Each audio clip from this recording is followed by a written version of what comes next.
Nurse त्या दवाखान्याच्या समोर बसवले असते आयसीयूच्या समोर. अहो डॉक्टर आम्ही जरा बघून येतो, सिस्टर आम्ही औषध गोळ्या देऊन येतो. नाही माझ्यापाशी द्या, मी देऊन येते. हे काय भानगड, काय मेडिकलवाल्यांची दवाखान्याची डॉक्टरची काय लिंक आहे? चौकशी व्हायला पाहिजे का नाही? माझं पोरग भेटलं होतं रे काल. आणि त्या पेशंटला सकाळी बघायला घेतल्यानंतर म्हणतो की काय तसंच आहे, मला काय त्रास आहे, ते त्रास आहे, मला काय कमी होय नाही. वैतागून तो म्हणतो मला घरी घेऊन चल. घरी नेऊन त्याला काय करायचं? ऑक्सिजनवर माणूस आहे. एवढा सलाईन घालते, तेवढा गोळ्या खाऊ घालते, त्याला सकाळी नाश्ता नाही, जेवण नाही, काय नाही सलाईनवर. एवढा औषध घातला, घोड्यासारखं घोडा मारला पाहिजे पेशंट. त्याला दूध पाजत रोज 2 लिटर. 600 रुपये तूप आहे, 600 रुपये किलो तूप आहे. 600 रुपये तूप खाऊ घातलं तुम्ही उड्या मारता जागेवर. आज त्या म्हाताऱ्याला दिवसातनं 40,000 रुपये खर्च करते. 40,000चे औषध गोळ्या खाऊ घालते, तरी सुद्धा त्याला गुण नाही.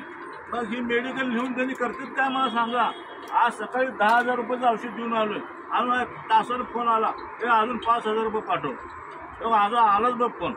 थांबलं पाहिजे कुठंतरी. मग अजून फोन आला, अजून 5,000 टाकून द्या अकाउंटवर. आणि तो माणसाला पैसे भरायचं कुठं? एक तो मॉलमध्ये करतो, कंपनीत किती 8,000 पगारात जातो.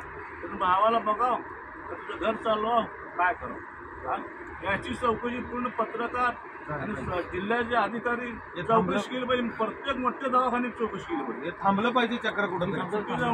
अहो त्यानं घर जाळून घर विकून शेत विकून तरी दवाखान्यात भरती करायचं. अजून पेशंटची नो गॅरंटी म्हणते तुम्ही. काय तुमचा पेशंट अजून यश नाही म्हणतो, काय करायचं? ऑपरेशन करताना काय म्हणतात, सही करायचं. दिवसात 40,000चं इंजेक्शन म्हणजे काय चेष्टा समजलं का तुम्ही? 40,000चं इंजेक्शन त्या पेशंटला उड्या मारा पाहिजे जाग्यावर.